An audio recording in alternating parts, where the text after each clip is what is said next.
All right, part B here is a continuation of this question where we've got this liquid in a cylindrical container, and we just spent some time showing that basically deriving this equation for pressure equals density times gravitational field strength times h, where h is the height of the fluid sort of above the point that you're measuring the pressure to. So the weight of all of this water gives a pressure at this point down here, the base of the cylinder. It says the variation with height h of the total pressure P on the base of the cylinder in A is shown. And so we've got the pressure in 10 to the 5 pascals. You may recall from chemistry that atmospheric pressure is 101 kilopascals, and so that's like 1 by 10 to the 5, right?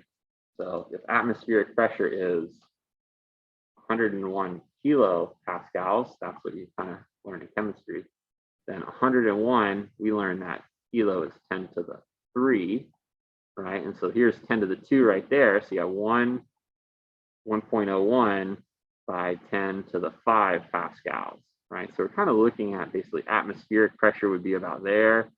And look, that kind of makes sense. Look, when the height is 0, remember, this is the height of the water. So it's kind of like we've got the cylinder, and right now it's empty. So all it has is atmospheric pressure, 1.01 by 10 to the 5 pascals. So that kind of makes sense. As we add water to it, there's more and more pressure sort of at the bottom there, right? We add half a meter, 1 meter, right? We're increasing H, and the pressure is going up like this. Explain why the line of the graph in figure 2.2 does not pass through the origin. Well, I kind of blew it, right? I told you about atmospheric pressure just to kind of make some reasonable sense of, how our y-axis is scaled. So you still have the pressure of the atmosphere, even if there is no liquid, right? This point has an entire atmospheric pressure sort of acting down on it. So there's, atmospheric pressure, which happens to be, 101 kilopascals, or 1 by 10 to the 5 pascal. So something about atmospheric pressure for that one. Use data from figure 2.2 to calculate the density of the liquid in the cylinder. That sounds like a good one. So we need to extract some data from this. Remember, we said pressure was rho GH.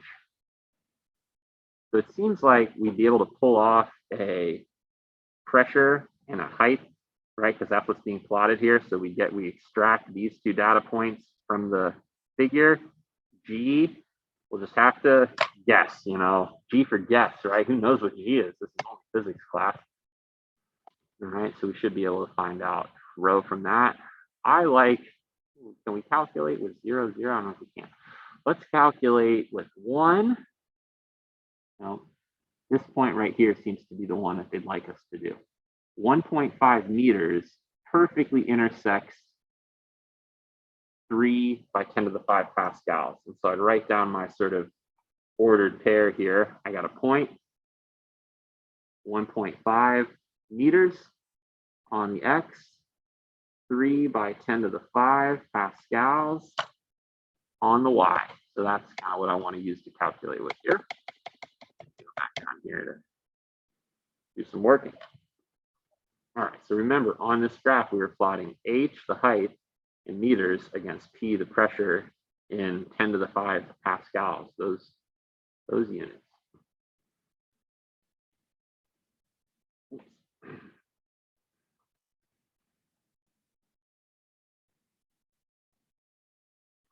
All right, let's make some substitutions here. So we've got pressure equals rho GH, but we want to calculate the density. So density, don't confuse your E with your rho. Density would be pressure divided by GH, right? Just dividing both sides by GH becomes this. The pressure that we saw on the graph was 3 by 10 to the 5 pascals. Remember that a pascal is a Newton per meter squared. So I'm going to write the units in this one. So pressure, there's my pressure. G is going to be down here in the denominator, 9.81. And let's use newtons per kilogram for this. Okay, so our newtons are going to cancel. Remember, G could either be thought of as the acceleration of free fall, so meters per second squared, or it's the gravitational field strength, newtons of force per kilogram of mass. Both are good ways to think about it. And then h was the height that we said was 1.5 meters down here in the denominator. So these newtons will cancel. We're going to have a kilogram per meter cubed, right? So meters squared times meters is meters cubed. Those are the units of density. See how that works out? Nice. So we get the units right. Let's get the number right too. 3 by 10 to the 5 divided by 9.81 divided by 1.5. I get 20,387. That doesn't seem right.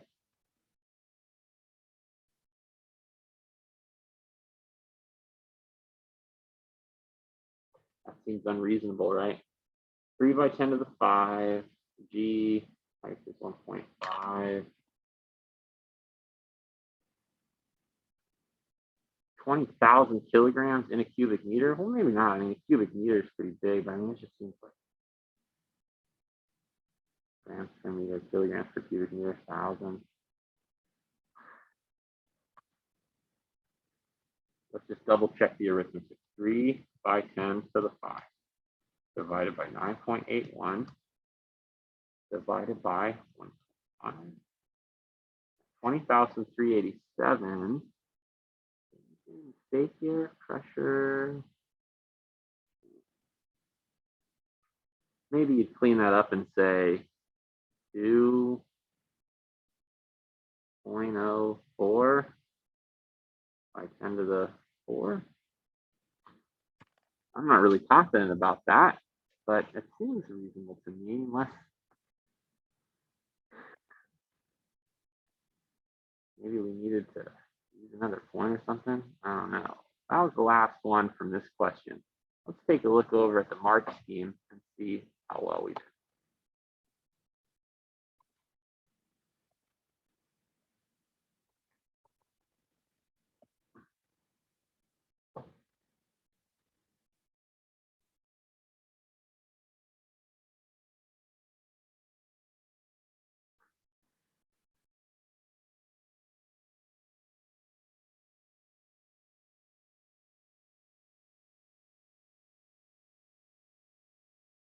$13,592.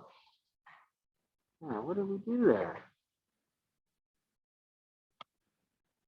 Let's have a look. We're about to learn something. All right. H is 0. The pressure is not 0 due to the pressure from the atmosphere. We got that. The gradient is rho g, or the pressure.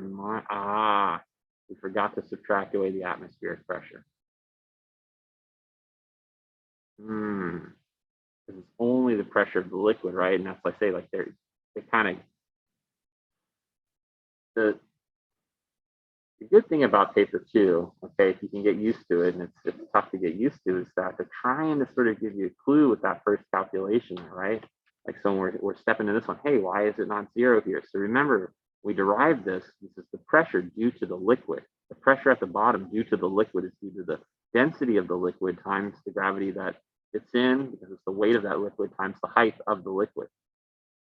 So, but if we would have done this and realized, oh, the gradient of that graph is equal to the density times g, then you could have done maybe for example, rho g is 1 by 10 to the 5 divided by 0.75. This would have been like looking at the rise over the run. So I think this was the rise when the run was 0.75. So they're looking at sort of a single data point saying, okay, well, there's the slope is rho g. So if you divide the slope by g, right, you get this value here. We could have used our similar method, you know, taking a point there, but you have to subtract away the atmospheric pressure. So we use this method, but we just set it equal to the pressure without taking away the 1 by 10 to the 5. So let's sort of redo our working and make a correction here. That's always good to make a correction. So instead of using 3 by 10 to the 5, we would have used 3 by 10 to the 5 minus 1 by 10 to the 5. We would have got 2 by 10 to the 5 over 9.81 times 1.5.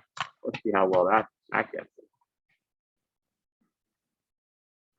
2 by 10 to the 5 divided by 9.81 equals, divided by 1.5 equals 13,591.